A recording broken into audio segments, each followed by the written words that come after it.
they have handed us the MOA. 2 weeks ago. 2 weeks ago, Dr. Ran and Eileen came over again to bring us the MOA and also the findings which they had with the they call it internal audit team. Naglabas ng sama ng loob si Dr. Noli Bayani, Chief Executive Officer at Hospital Director ng Rosary for Virgin Mary Hospital, isang pribadong ospital sa bayan ng Santa Elena.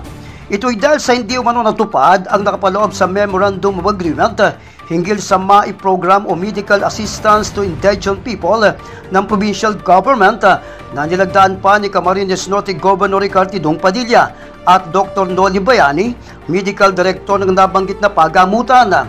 Hindi pa raw kasi na ibibigay ng provincial government ang aabot sa halos 5.1 million pesos na MAIP funds para sa mga pasyente na nabigyan ng serbisyo medikal na nasabing pribadong ospital. Nakapaloob umano sa MOA na mula buwan ng Pebrero 2023 hanggang buwan ng Hunyo ay dapat mabayaran na ng provincial government ang Rosary for Virgin Mary Hospital para sa claims ng pagamutan para sa mga kapuspalad na pasyenteng naserbisyuhan ng nasabing ospital. Nagtataka si Dr. Bayani kung bakit tanging ang Rosary for Virgin Mary Hospital na lamang ang hindi pa nababayaran ng pamahalang panlalawigan, ganong ang iba namang mga pribadong ospital sa Camarines Norte na nabigyan ng MAI program ay narelisa na at hindi na umabot pa ng buwan ng Setyembre. Kaawa-awaan niya ang aabot sa halos 70 empleyado ng pagamutan dahil sa MAI funds kukunin ang pampasweldo sa mga kawani ng ospital.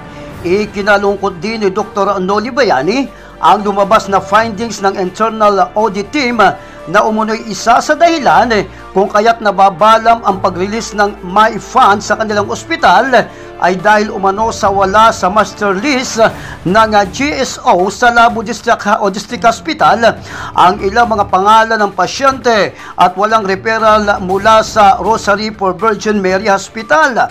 Ayon kay Dr. Bayani, napaka-imposibleng mangyari ito dahil hindi sila tumatanggap ng pasyente na walang referral galing sa Governor's Satellite Office.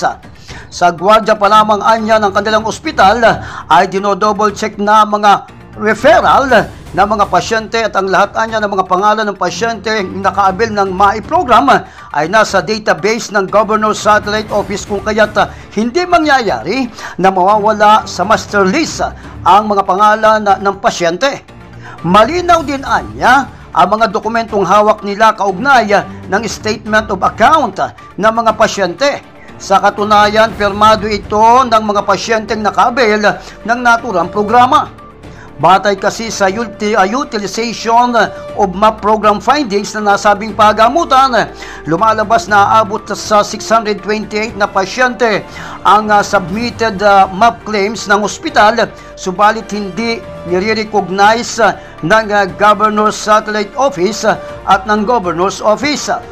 186 naman ang submitted claims na walang referral at wala sa talaan ng Governor's Satellite Office. 298 naman ang submitted claims na walang referral subalit nasa listahan ng Governor's Satellite Office. 162 patient naman ang submitted MAIP claims with overcharges at 511 naman ang submitted MAIP claims na suportado ng referral. Sa kabuuan niya ay umaabot sa 1,785 ang bilang ng mga pasyenteng nakaabil ng MAIP program sa Rosary for Virgin Mary Hospital. Ayon pa kay Dr. Bayani, aabot sa nasa 5.1 million pesos ang amount utilized o claims ng MAIP programs ng kanilang ospital, subalit ni isang sintimoan niya ay wala pang inire-release ang provincial government. Ikinalungkot pa ni Dr. Bayani ang ipinaabot na findings ng internal audit team na umano'y aabot na lamang sa 2.9 million pesos ang makiklaim ng nasabing ospital dahil sa umano'y kakulangan ng mga submitted documents. Check up po, katunayan po sa kanila pa po ako nagbuha nung Opo. Yung kinukumpirma po ninyo na talaga kayo nagpa-check up dito sa Rosary Hospital. Nabigyan po ba kayo ng... Oo, binigyan ako buhat sa satellite. Nung ganong papel na ibinigay ko naman sa ospital. Kasi hindi naman ako ma-check up kung wala akong ganun.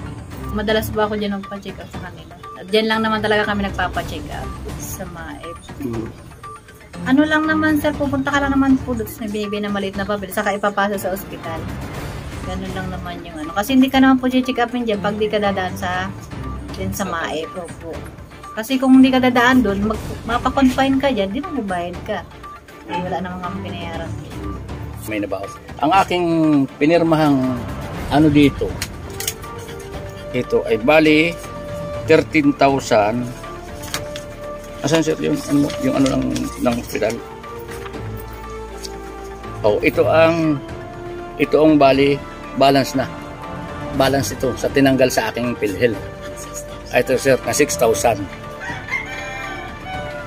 Sa nalulooban ng 3 days ko sa sa hospital ng Holy Rosary Virgin Mary. May nag-ano sa akin na pwede daw dung mag-ano sa MAEP. Ay di sa awa naman ng may nagturo sa akin, pagdating ng pulman doon o sa satellite, natulungan naman ako doon kasi kilala din naman ako dito. Proprietary ako ng taga Santa Elena. Referral nitong sa sa hospital. Yun lang binigay ko, inabot ko, kinuha na akong credential card ko, na kung taga-saan ako, yung anong puro ko. Binigay ko lang sir yun, in-interview din nila ako. Isa dahil wala, kakulangan ko, ayun na nakaabil sa satellite. Ito ang dahilan ni Dr. Noli Bayani kung kaya't minabuting maisahing papawid ang issue sa MAEP claims ng kanilang ospital upang magawa ng paraan ng provincial government at magamit na nila ang pera upang patuloy na makapagserbisyo sa mga mahihirap na pasyente ang nasabing pagamutan. Sinisika pa namin kunin ang panig ng pamahalang panlalawigan ng Camarines Norte hinggil sa nasabing problema. Yan ang balita. Ako si Lin Malabanan, ang inyong responsabling tagapagbalita.